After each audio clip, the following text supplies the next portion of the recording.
Blank flanks are better. No pony to tell you who you have to be. But I like circle painting. Obligatory sin for not having a single main six appearance in the entire episode. Unless we count this very conveniently captured photograph, that is. Being assigned a still life as an art project and drawing a circle instead is either very stupid and insulting, or very deep and impressive in the art world. Is this art or a mistake? Circle Philly walks out this door and immediately disappears. If only there was a way we could help a whole herd of them at once. Oh, but it'd have to be somewhere big enough to handle all those blank flanks. Somewhere outside. The entire reason they decided to do a camp and not a class or other workshop of some kind is to handle a large herd of blank flanks. But in the end, these few ponies could have just fit in the clubhouse. Also, handle. Back in Fame and Misfortune, Applebloom talks about their idea to do a summer camp. We were thinking of putting together a Cutie Mark summer camp. Either they changed their minds off-screen or read each other's minds to synchronize this day camp shout.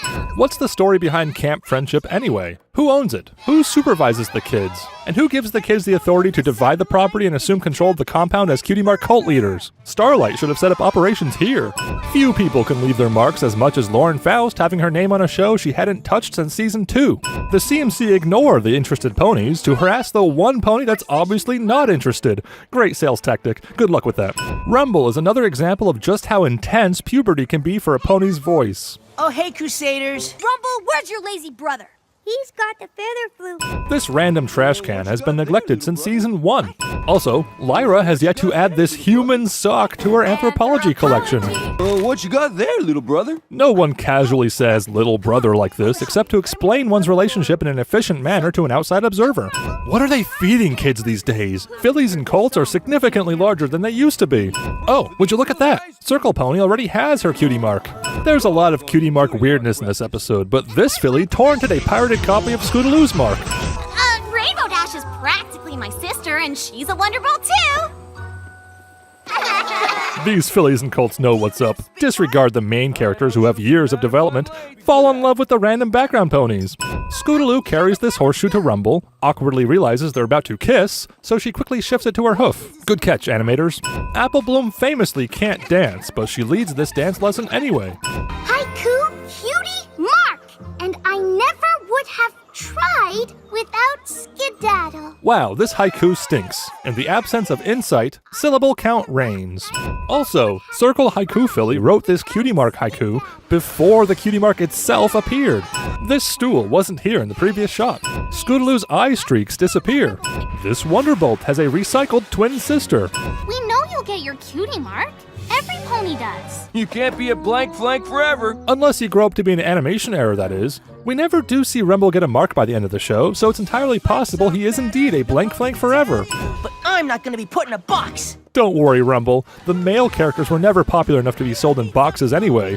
You're gonna be a blind bag recolor at best. Oh, sorry, little brother. Again, just in case the kids watching mistook them as father and son. That camp is for losers. Language?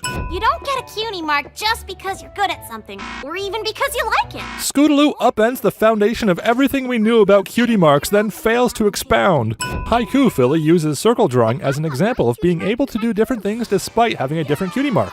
But unless circle painting is as lucrative of a career as joining the Wonderbolts, Rumble has every reason to be skeptical. Haiku Philly's circle magically disappears, but not as often as her Cutie Mark does. Cartoon hoof theorists will never recover from this rhythmic finger-snapping scene.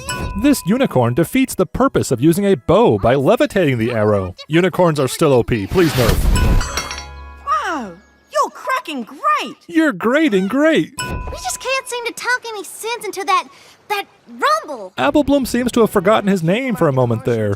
If it helps, just remember him as Thunderlane's little brother. Little brother? Little brother? My little brother? This offensive expression should be censored immediately. This offensive castle should be censored immediately. For some reason, Rumble, Thunderlane, the food, and the entire fireplace teleports. The takeaway of this episode is that Rumble's goals and leadership is surprisingly similar to Starlight Glimmer, but only if she were a cult leader. I can make it rounder. Blank flanks forever. Blank flanks.